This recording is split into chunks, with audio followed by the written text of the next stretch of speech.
welcome back to another episode of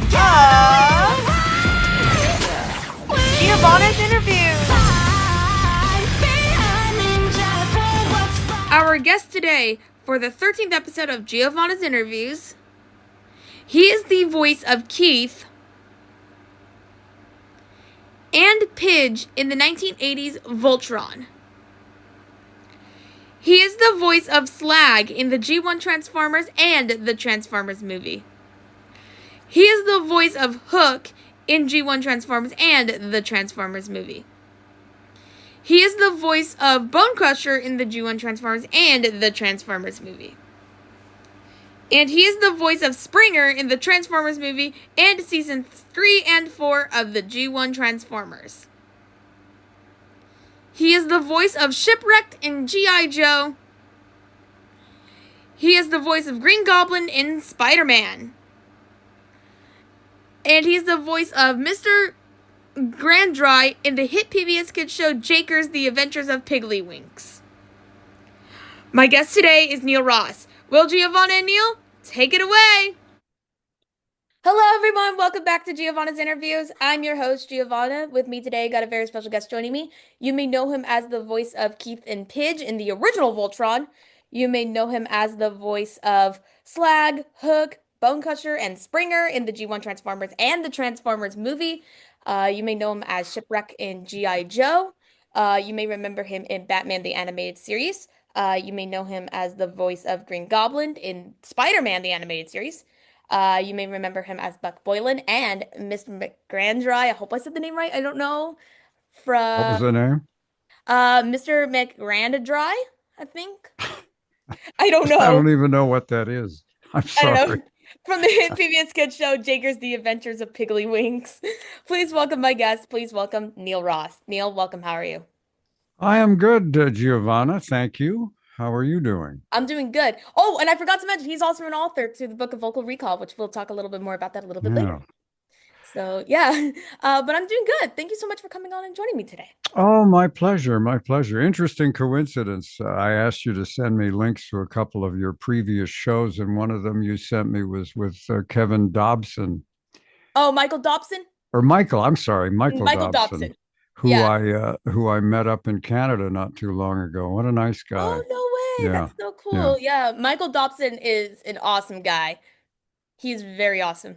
Yeah. Yeah. We had a lot of fun. I enjoyed meeting him. Hopefully I'll run into him again. Yeah. He's a very amazing guy. Well, Neil, of course, I know who you are, but I know who Kevin Dobson is now. I bet you don't, but he was on television. Mm-hmm. I'm trying to think. I think he was on Kojak. Okay. Anyway, that's why, Michael, I'm sorry. It's okay. Well, Neil, of course, I know who you are, but people don't know who you are. Could you please introduce yourself and talk a little bit about yourself? Okay, the thumbnail sketch. Born in London, England, whisked away at the age of 2 to Canada, basically raised in Montreal, Canada. Where I found myself listening to the radio a lot because we didn't have television, and the music of that era bored the living you know what out of me. So I would just tune around listening for voices, people talking, even if I couldn't understand the topic. I found that more entertaining than the music. And I started to imitate some of what I heard in the way of voices and accents and things of that nature. And then at a certain point, I discovered rock and roll music. And shortly after that, we moved to California, Long Beach in the Los Angeles area, where I discovered even more opportunities to hear this new music, rock and roll. It's funny. I'm one of these old geezers who remembers when there was no rock and roll, and it was, to my ears, just horrible. But rock and roll came along, and suddenly I was hooked, and that led me to listening to the radio a lot. And since I had absolutely zero musical talent, the only way to sort of get involved in this whole situation was maybe get on the radio and become a disc jockey, which is what I did for about 20 years. Yeah. Until that began to become no longer much fun. Mhm. Luckily, by then I had discovered this wonderful business called voiceovers, which at the time was a really well kept secret. You know, Mhm. everybody knows about it now. Everybody wants to get in the business. But back then, it was hardly anybody knew this even existed. It was a small little sub segment of showbiz, and the people who did it were highly respected. It was really tough to break in. It's always been tough to break Yeah. in, but I finally did Yeah. somewhere in the early 80s, and went on to do oh gosh, everything. Monsters in cartoons. I got Yeah. to announce the Academy Awards one year. I announced the Primetime Emmys one year. I did 7 or 8 AFI Life Achievement Award telecasts as the announcer, Mhm. and kind of everything in between: commercials, Yeah. narration work, did Yeah. a bunch of novas for public television, and on and on and on. And And that's, on and on and on and yeah. on. Yeah, That's I was very fortunate. I mean, the business has changed dramatically, and I got in on the sweet spot, or at least a good portion of the sweet spot in both yep. businesses. Radio has kind of gone to, I don't know where now. It's the I don't know business. nowadays either. The radio business today is nothing like the radio business Eh, I worked in, and yeah. voiceovers have changed. That's the way things are. Yeah. The only thing you can count on in life is change, Yeah. and so. Yeah. Awesome. Thank you. So Neil, I like to start off every interview asking this question. So I want to know, how'd you get started as a voice actor? Well, as I said, I had discovered that the business existed. And in those days, you either had to be in Los Angeles or New York to have any kind of a meaningful voiceover career. The internet put a stop to that. But back then, the internet was, Buck Rogers stuff. You couldn't even imagine something like that would ever exist.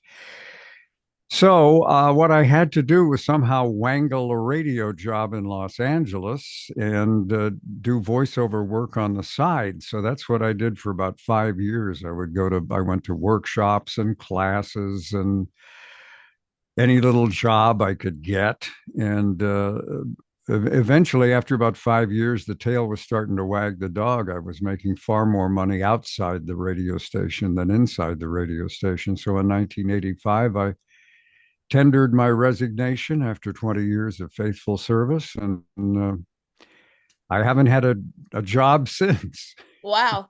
You started voice acting many years ago, way before I was even born. I wasn't born until 2005. Wow. Yeah. Well, So you've been voice acting for many years. well, when I started, dinosaurs roamed the earth, and it was very different. Awesome. So Neil, I want to start talking about your shows. So you did the voice of Keith and Pidge in the original Voltron. Right. So what was it like I'm in? wearing my Voltron Oh, nice. I my love that. Voltron garb. I got that in Canada at the BotCon in Toronto when I Oh, met Michael, not Kevin Dobson. nice. Nice. So what was it like getting to do Voltron? Well, it was early on in my career. I had some doubts as to whether I could even make it in animation. I had done, some guest shots here and there, and I even had a semi-regular part in one show at Hanna-Barbera. But this Voltron was the first show where I had a solid leading role, and God, we ended up doing 120 episodes of that Wow. show. Yeah. So I mean, it was a wonderful, wonderful, wonderful gift. But it was, and I don't know if this would interest people that much, but it was different in the sense that in most animation, the first thing that happens after somebody comes up with a concept for a show and then they write a script, the next step is to record the voices. Yeah. Once the voices have been recorded, those are sent to the animators and they use those voices Yeah. to animate the picture. Mhm. In the case of Voltron, it was created from or actually, well, they had three existing Japanese shows. Yeah. They ended up only using two of them. Oh. Yeah, but the idea was they would simply revoice them. You would no longer hear Japanese people speaking. You would hear it in Okay. English. But then, for various reasons, they discovered they couldn't just record the episodes as they existed. So they did this complicated thing where they'd write a script and then try to find visuals that Yeah. supported the story they had written. I was not involved in any of this, but it just Okay. sounds like, three-dimensional chess. I don't know how the hell they did it. The point is, for us actors, Mhm. it was more of a dubbing job Okay. than an out and out cartoon session. We had to match the lip movements. Mhm. So you would get a script and there would be a line, and to the right of the line would be a number like 6.9. In other Okay. words, that's the character's mouth moving. You have to do that line in Wow. 6.9 seconds. Oh. And so it got a little frustrating at times, particularly the longer speeches. Hmm. Well, 22 seconds. Oh, you're at 24 seconds. Oh, now you're at 21 seconds. Oh, now you're back up at Wow. 25 seconds. It's like over and over and over again until you hit that time. I bet it was definitely confusing. Well, it was just different. It was Okay. different. I was used to working the little bit that I did with the other actors, and we would bounce off each other, and you couldn't do it uh, on Voltron. We all Yeah. worked separately. That's The what I only was time, about to say. Did you guys work separately? Did you yeah, guys? yeah. Okay. Because Awesome. it just would have been ridiculous trying to put everybody in the Oh yeah. booth and everybody hit those timings. Oh. So I would only see my fellow actors. I'd see the person I replaced in the room, and then the person who was coming in to work after me, and that's the only time I would see them. Okay. Yeah. Yeah. Also, what was it like getting to voice Keith and Pidge? Well, again, it was a lot of fun. The Keith voice, it was sort of my all-purpose Tommy teenage voice, trying to make him sound really young and eager and friendly and happy. And then Pidge, I had no idea I was even doing Pidge. I showed up for the first recording session, and they shoved this picture in my face of what looked like an elf with glasses, Mhm. and they said, "What do you got for this guy?" And I assumed it was a character that would be in one episode and disappear. So I just blurted out something like this. Mhm. And they said, that's fine. Then I find out he's a major character. He's going to exist through the whole series. And now I'm stuck with this voice. you know, I mean, the voice of Pidge was decided in about 90 seconds. Wow. Yeah, it's That's astonishing. cool. But, Nice. again, it was the first time in my career I had a major part in a big show, and so all of it was very exciting, very Yeah. exciting. Yeah, that's really cool. Voltron was a really cool show. That was a really cool one. Yeah, we never, I never really saw it much. Okay. Most of these shows ran in the daytime, and we were out Oh, working. yeah. And eventually, I got a VCR, paid a fortune for this Oh, wow. thing, and so I would tape an episode and look at it just to see what it looked like visually. I was curious, Mhm. but most of it I've never seen. Awesome. Yeah. All right. Well, I want to move on to your next show. Now, also, this is a double thing that you also did. So you did Slag, Hook, Bone Crusher, and Springer in the G1 Transformers and the Transformers movie. Yes, ma'am. So what was it like getting to do those characters? Well, again, it actually started. There were two shows that were recording simultaneously. I was not aware of this, but Yeah. there was GI Joe Hmm. and there was Transformers. Well, I Yeah. got the part in GI Joe of originally. The first part I got in GI Joe was the character Buzzer, Hmm. and then I got the character of Shipwreck. Yeah. And at some point, my agent said, "You do know that Wally Burr was the voice director." And she said, "You do know Wally has another show." I said, "Really? Yeah, it's called Transformers. You want to try out for it?" I said, "Of course." Hmm. And that's when I did. That's when I got I think the first part I got was Slag, and then Yeah. shortly thereafter, Bone Crusher came along, and Hook. Yes. And I was just sort of thrown in the middle of this show that just seemed utterly incomprehensible to me. I mean, there was no when they do prime time shows, they write what's called a Bible, Okay. and they give it to the actors, and it basically describes the tone of the show, the thrust of the show, the various characters and their motivations, and you can read up and catch up on what the show's all about. But they didn't have a Bible for Transformers, so I'm suddenly in a room with Peter Cullen and Michael Bell and Frank Welker and people like that, and I have no idea what's going on because the show was so outlandish, and we Yeah. had no visuals. Hmm. Wally had a storyboard, and he would describe the action, but I had no idea what was going on for Yeah. the first 2 or 3 months. I was just flying by the seat of my pants, but Yeah. eventually I sort of figured it out. Yeah. Yeah. Yeah, because Slag debuted in season one in the Dinobot episode, and then Hook and Bone Crusher were in season two, and then Springer debuted in the movie, and then Springer was in season three and four. Right. Yeah. Yeah. Springer. Well, actually, I had recorded. It's interesting. What they did with the movie was they created a bunch of new characters They and did. had celebrities voice them. The Mhm. plan was then when the television series resumed, those parts would be recast with us plane rap type actors. Yeah. The celebrities would go away. Hmm. And I've talked myself into a corner here. Where am I going with this? Yeah, Springer. So I had done several episodes involving Springer, but they had not aired yet. Okay. And I don't know why they didn't give the Springer part to a celebrity. It was, Oh, I think maybe it wasn't quite big enough. I'm not sure. I'm I not don't sure, but know. I was very lucky because my other characters were barely in the movie. They had one or two lines, but Springer Yeah. was a fairly solid part of that movie, and that was really thrilling, especially the Yeah. night that they premiered it in Westwood. Hmm. And my character Springer has the immortal line, "I've got better things to do tonight than die." Yeah. And the theater went nuts. I mean, Wow.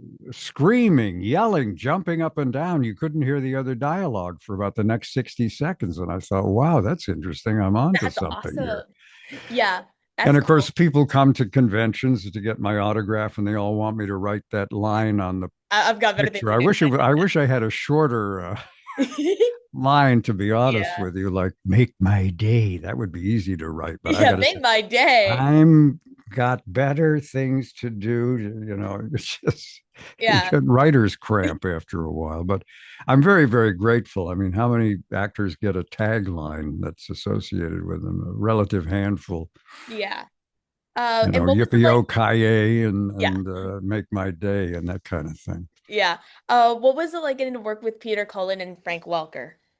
Well, it was the big leagues. I was very intimidated. I mean, these guys are just such solid pros, such wonderful voice actors, and I was just praying I didn't get kicked out. You know? Yeah. In fact, I was taking classes with Michael Bell while we were recording these shows. So I would go to an animation class led by Michael at night. And then the next morning at 9 a.m., we'd be at Wally's studio recording the show. It was like learning on the job. It was great. I mean, I used to sneak into the booth and sit on the couch behind Wally just to watch Chris Latta work. I was Yeah. so impressed with his talent and his commitment. I Hmm. mean, he always gave 100%, and I learned a lot just watching him work with Wally. Yeah. It was really an education, Hmm. Cool. And then after that, you did the voice of Shipwreck on G.I. Joe. right? Right. What was it like getting to do G.I. Joe? Uh, Well, I was just thrilled. I mean, suddenly, you walk up and down a hall pounding on doors and nothing happens. And then suddenly doors start to fly open. I mean, I had Voltron, I had G.I. Joe, I had Transformers. All of this was happening more or less simultaneously. Mhm. And so I was just thrilled to be where I was and get these parts. The shipwreck character is interesting. It was totally based on excuse me, Jack Nicholson's performance in a movie called The Last Detail. Oh, that's a movie I've never seen in my entire life. Yeah, yeah, it's a small but a lovely movie, and a relatively unknown Jack Nicholson at that time actually was nominated for Best Actor. He didn't win, and Oh, then very shortly thereafter, he did One Flew Over the Cuckoo's Nest and Chinatown, and people sort of forgot about The Last Detail. But it's a lovely movie. You can mhm, find clips on YouTube. mhm. In particular, look for the bar scene Okay. because that's what gave me the clue to do the voice. Okay. And actually, the character is introduced in GI Joe in a bar. Oh, no way. That's so cool. Yeah, yeah. It's once I figured out. Oh, I see what they're doing. They're basing it on the character Nicholson played in The Yeah. Last Detail. He played a sailor called Badass Badusky, Okay. and I could go into a whole thing about the movie, but Yeah. that's the derivation. Cool. And I know also while you were doing G.I. Joe, you also recorded some PSA commercials as Shipwreck. So You're what was right. it like getting to do those PSA commercials? Um, you just sort of rolled in and did them. We did them quick, Hmm. and usually, as I recall, it would be after a regular session. Yeah. Neil, can you hang around? We need you to do a PSA. Hmm. And the PSAs are interesting in that we were kind of under pressure. There were a number of organizations that were somewhat opposed to this show because it glorified war. Hmm. And so, in an effort to sort of build some public relations for the show, they created these public service announcements, Yeah. which hey, don't steal bicycles, kids, and things Yeah. like that. But it's amazing the number of people who come up to us, actors at conventions, Hmm. and talk about what happened was we our those shows sort of hit the crest of the first of the latchkey kids Yeah. because the economy had kind of changed. A lot of women needed to work in Hmm. addition to their husbands to make ends meet. So a lot of kids went home and there was nobody in the house. Right. And we were kind of their babysitter. Hmm. And a lot of these people will come up to us and they'll say, really, the only moral instruction I ever got in my life was those PSAs in G.I. Yeah. Joe. Yeah. And in some cases, they say these shows were changing. Hmm. They took the values of GI Joe and Transformers to an extent to heart Hmm. and tried to live them in real life. We meet people as I've met people who come up and they say, I joined the Navy because of you, Wow. and I'll say, oh, geez, I hope it worked out. Yeah. I hope it worked out. Yeah, But the and PSA commercials were really good though, because it learned a lot more of how like not to like like steal a bike or basically yeah, yeah. like don't break a car window or basically or like eat more healthier or other stuff. Mm-hmm, mm-hmm. Yeah. Yeah, they had much more impact than I think was intended or imagined, but Yeah. it worked out. It was great. Awesome. So you also did Batman the Animated Series. Yes.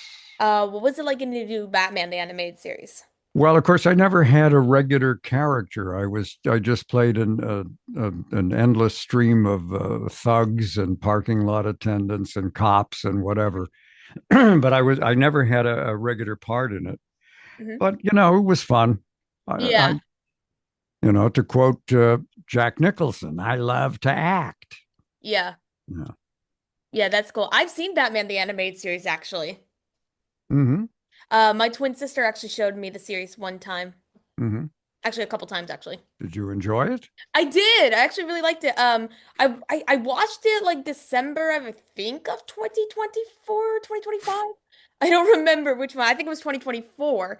But we were building Lego one day and she just showed me the series and I really liked it. It was a really good one, actually. Yeah. Yeah. They did a good job. They They did did. a good job. They did. And then you also did another Marvel show. You voiced Green Goblin on Spider-Man. Yes. Uh, and Norman Osborn. oh, cool. So Yeah. what was it like getting to do Spider-Man? Well, it was a lot of fun. I mean, it's an absolutely hysterical, over the top character, and the chap who directed it, I would do a line, and he would go, "Well, that's the general idea, but I'm going to need a lot more energy, Yeah. and I'm spending hours doing this kind of thing." And I sometimes I would leave the session with a splitting headache. Oh. Yeah. But it was worth it. I mean, it was a lot of fun, especially jumping back and forth between Norman Osborn and the Green Goblin. A Oh, wow. little bit of a challenge. Yeah. So that made it interesting. Hmm. Yeah, Yeah. that's one of my favorite characters, and I was able to, some voices just tear the hell out of your throat. Oh, yeah, definitely. But I'm able to find a placement where I can do this more or less indefinitely Nice. without sustaining a lot of damage. Yeah. Uh, Yeah, when I interviewed Michael Dobson last year, I know he was talking about the same thing because he did Nappa on Dragon Ball Z, and like when you did Dragon Ball Z, like they were screaming a lot, and they actually like had headaches after they were yeah, doing Dragon yeah, Ball Z. Yeah, yeah. Dragon Ball Z was intense though, but it's a really Some good show. some some directors don't seem to realize, we're human beings, we're not machines, No, and you can only scream so much and so for so long, and eventually you just lose your voice. definitely, yeah. Yeah, All and right, yeah. All right. Well, I want to talk about your next show. Now, you did the voice of Buck Boylan, and then earlier I couldn't get the name, Mr. Grand Dry on the hit PBS Kids show Jakers: The Adventures of Piggly-Winks. oh yeah, yeah, yeah, the Irish thing. Yeah. Uh, the Irish thing, yeah. Yeah. What was it like getting to do Jakers? It was a lot of fun. I was a little intimidated. They had a real, actual Irish person who would listen to us perform and point out if when we were failing to deliver the accent. Hmm. And I never got busted. I was, Oh, nice. yeah, yeah. Props to you. Uh, I was well. I mean, my whole Irish thing is based on what the hell was his name now? The actor.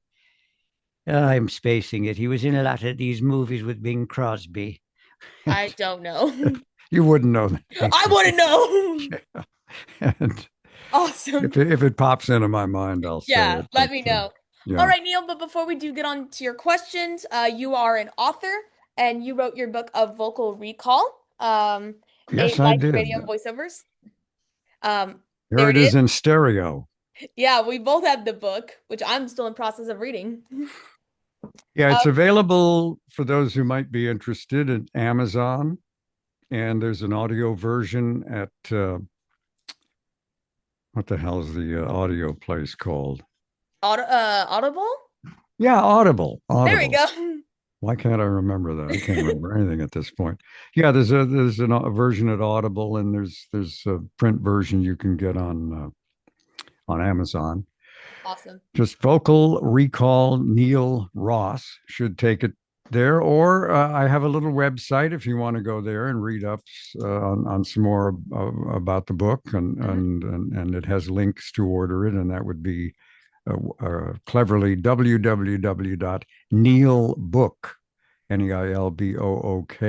neilbook.com. Awesome. And it's the thrilling adventures of me in radio and voiceovers. Yep. And I spill the beans on everybody. Not that there were any beans to spill to Yeah. begin with, but So, what was it like getting to write the book? well, I never thought I could write a book. And then I wrote something just for myself as a form of therapy, and it went so easily. I actually said, oh, "This is kind of fun," and I had a crack at writing a chapter or two, and I thought I'm just going to keep going and see what happens. Yeah. And I had no deadline. I was very lazy. I would just think about what I wanted to write, and sometimes when I was out jogging, I would run stuff around in my brain, and Mhm. eventually when I would hit critical mass, I would leap to the computer and type it all up before I forgot it. Yeah. And the whole process took about a year. I don't want to imply the whole year I was hunched over a keyboard. I mean, there were weeks when nothing happened. Yeah. Very, very total lack of discipline on my part. But after about a year, I thought, I've got a book here, Nice. Yeah. for good or ill. Mhm. And I ran it by an old friend who was a really good writer and in my opinion, had good taste. And also, she was one of these people who just didn't mince words. If she thought it was horrible, she would have told me, this is horrible, Yeah. burn it. But she actually said, no, this is quite good. You're a good storyteller. And I think you're onto something. So, Yeah. There was a thing that really interested me in the book. The thing that I got really interested was when in your story when you said how not good like how you weren't really good at art and how you would read oh, different stuff. yeah. Yeah, Yeah. that really interested me. That was a really good that interested me because I'm not really a good artist or a good drawer. I mean, I like to do coloring pages. Like I like to do that, but I'm just not a good drawer at all. Yeah. Yeah. It's one of those things I can't do either. And yeah, every Friday afternoon we would have art class, and no matter what I tried to do, it all looked awful, and I would start to act up and screw around, and the teacher would get mad. And finally, I went to her and I said, you and I both know I'm hopeless at art. Hmm. What if I read aloud to the class? Yeah. And bless her heart, she went for it. Hmm. So and they would sit there drawing and painting whatever they were doing, and I would read Huckleberry Finn to them. Okay, nice. And that was one of my first narration gigs. Mhm. Yeah. Another thing that made me laugh, I read this part yesterday actually in your book. It was a part where you were in an elevator and there was a guy. It was like you were in like you were going into an elevator, I think, or an elevator. I don't know what really like half of it, but I know you were like in an elevator and there was this guy, I think. I don't know. Uh, Yeah. that's not ringing a bell. Oh, Maybe you're thinking of another book, or maybe I I've don't forgotten it. No, I I don't. A don't guy in know. an elevator. Wait, maybe like if I could find the book, the part. I don't know. Oh, I think it was a, I don't, yeah, it's in somewhere in your book. I don't know. Oh, I'm sorry, it's not ringing a bell. It's I been a don't, while since I wrote it, and I don't know. Yeah.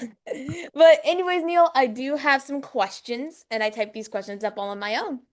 oh, good for you. Thank you. My first question is, what's your favorite chapter in your book, A Vocal Recall? Hmm, that actually is a good question, and I don't know that I have an answer. Okay. Uh, probably the first chapter where because I kind of teased the book by taking you backstage the night that I was one of the announcers on the Academy Awards because Hmm. that's probably the most high profile, high pressure job I ever had. And so I take you into the announce booth and the final minutes before we hit the air live, Yeah, that was a good one. That was a good and part. then I say, how did all this get started? Move on to chapter two. Mhm. Maybe that's my favorite chapter. I'm not sure.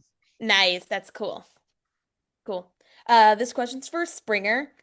Springer, do you prefer being a helicopter or a car or robot mode? Yeah, it's I don't know. I don't know. I didn't think in those terms. It's all a vocal performance, and I have no idea what I am at any given moment Yeah. when I do these things. That's up to the animator. It's up to the animators, yeah. Yeah, yeah. What's your favorite slag line? Oh gosh, I don't know that I have one of those. It's so long. You know. Wow. Yeah, yeah. What's your favorite hook and bone crusher line? Well, same answer. You You don't know. know. No, I don't know. Favorite Springer line? Well, we know that one. We already know. Yeah, yeah. I've got better things to do tonight than die. That's the one. That's Hey, the it's one. one of my favorite Springer lines Yeah. too. This is another question for Springer. Springer, what's your honest opinion on Cup's stories? And do you ever get tired of them? Um, uh, I don't know if Springer does. I found the actor who played Cup to be absolutely fascinating. Hmm. Lionel Stander. Yeah. who's no longer with us, but he was old enough to have been in a silent movie when he was a teenager. He was Really? he was yeah, at the point that we did that show, he was actually older than Orson Welles, Oh, wow. who played the big planet-eating planet and who passed away sadly almost immediately after doing the Transformers movie. Oh, That dang. may have been his last job. People debate that. They claim he did a voiceover on the Bruce Willis television show. I've forgotten what. Okay. But anyway, shortly after working on Transformers, Orson Welles died, which started the line that Wally Burr had killed Orson Welles, which Oh, wow. which we had a lot of fun with. Oh, But wow. anyway, Lionel Stander, what a colorful guy. Yeah.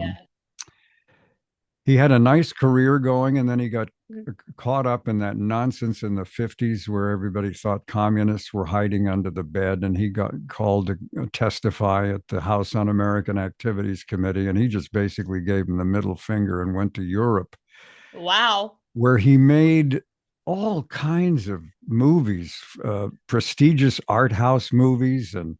spaghetti westerns. I don't know if you've ever seen Once Upon a Time in the West.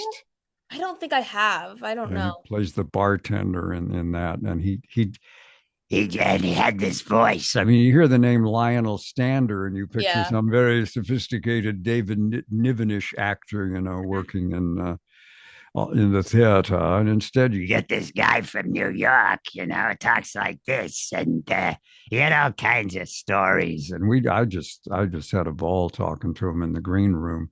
Yeah. Now, I don't know what Springer's experience was, but I enjoyed the hell out of the guy. Yeah. What came up with the idea to make a vocal recall? You mean the title or I honestly I think the book maybe I don't know, but what maybe I don't know. Yeah, I'm not really good at making up stories, so I don't think I could ever be a fiction writer. But it's just I felt like I'd reached the point in life where if I was ever going to have a memoir or an autobiography, Mhm. that was the time. Yeah. And as I say, I discovered that I actually enjoyed writing.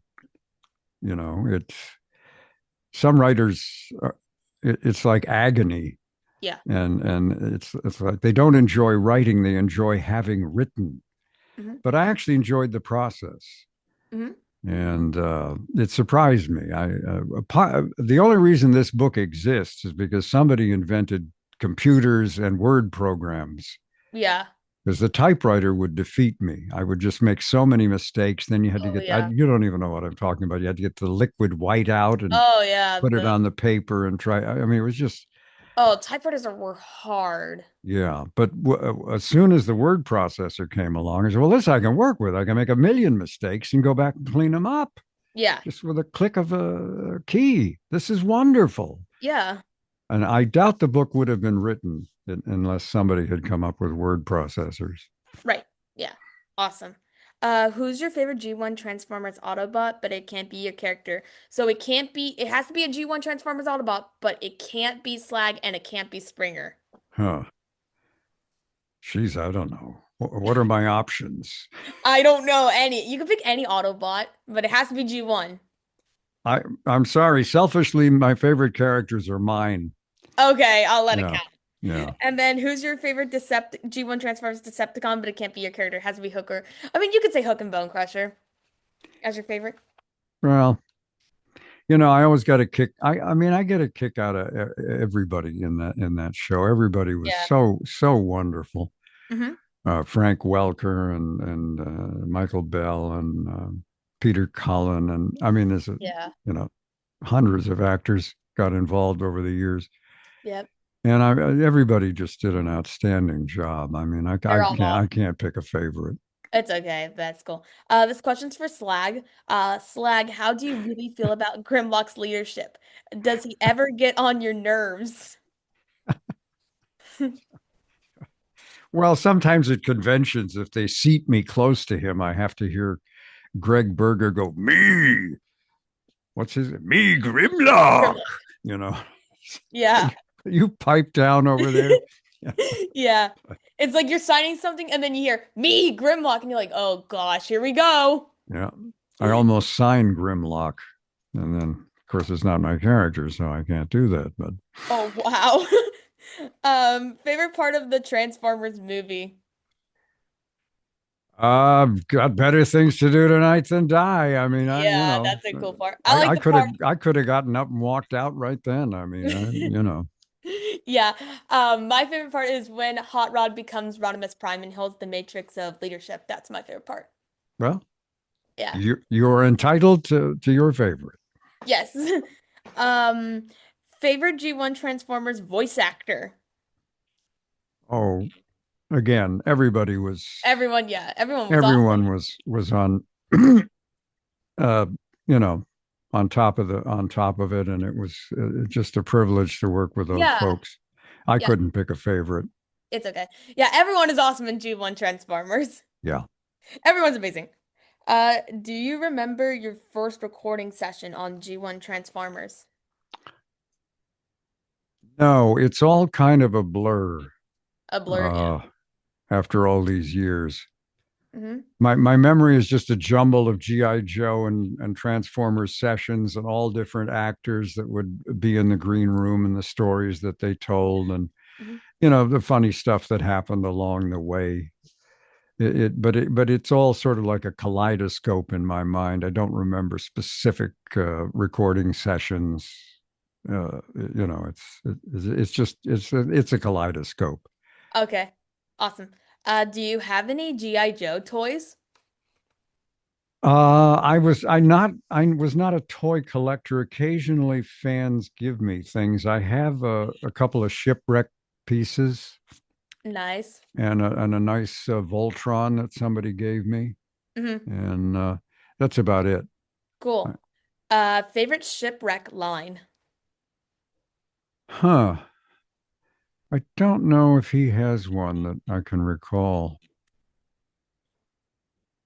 Yeah. No, it was a wonderful part to have. He was, if you think about it, it was, I thought the most interesting character in the show in that in G.I. Joe, the villains were really, really villainous and the good guys were really, really good. And Shipwreck was sort of this ambiguous Yeah. character who wanted to do the right thing, but he didn't like taking orders. Hmm. And it reminded me of guys that I actually knew in the Navy who were career enlisted guys just skating by this close to a court martial, but they'd always figure a way to get out of the problem because they'd learned how to work the system. And Yeah. uh, so that's really what I based the character on. Okay. Nice. That and what Nicholson did in The Last Detail. Cool. Who's your favorite superhero? Yeah, I never was that impressed with that particular genre. I suppose Superman. I don't Okay. know. It's okay. That's cool. This is another question for Springer. What does Springer and Hot Rod like to do when you guys are not fighting the Decepticons? I have no idea. If it's not in the script, I couldn't tell you. Okay.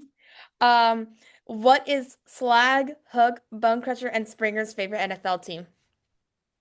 Again, I have no idea. I'm not a sports fan. So Oh, okay, okay. yeah. What do you like to do during your spare time? Oh, what do I do? I read, I work out a little bit, that sort of thing. Nothing terribly interesting, I'm afraid. Okay. Funniest memory playing Springer on G1 Transformers? Funniest. Yeah. No, nothing's coming to mind. I'm Okay. sorry. No, it's okay. Well, that was the last question, Neil. I do have some coloring pages I made for you before we do, but like I said, I have a vocal recall, the book, which recommend guys get the book. It's awesome. If you have the chance to get it, get it. It's on Amazon or wherever books are sold. Lovely. Thank you for the plug. Yeah. All right. I have this coloring page I made. Wow, that's good. That's Thank you. excellent. Thank you. I have this one of Pidge. Need to pull it back a little bit. Oh, There there you we go. go. Yeah. There we go. Excellent. Thank Excellent. you. And then I have this one of Pidge. Yeah. Thank you. You should have been on the show. Nice. Thank you. And I have this one, the Decepticons logo. Oh yeah. Yeah. Good. Yeah, it's from coloringsquared.com. I get a lot of questions about like is it squared or something? I'm like, yeah. Mm-hmm. Like, I don't know. And then I got the Autobots logo. Mm-hmm. Yeah, excellent.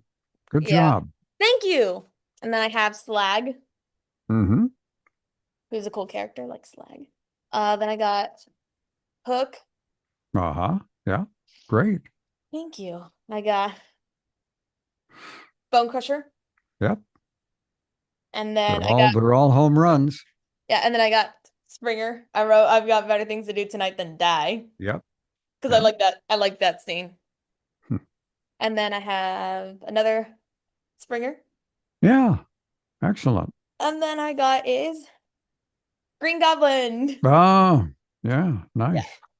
Well, everyone, this concludes today's interview with Neil Ross, the voice of Slag, Hook, Bone Crusher, and Springer, and other cool characters. Neil, where can they follow you on social media?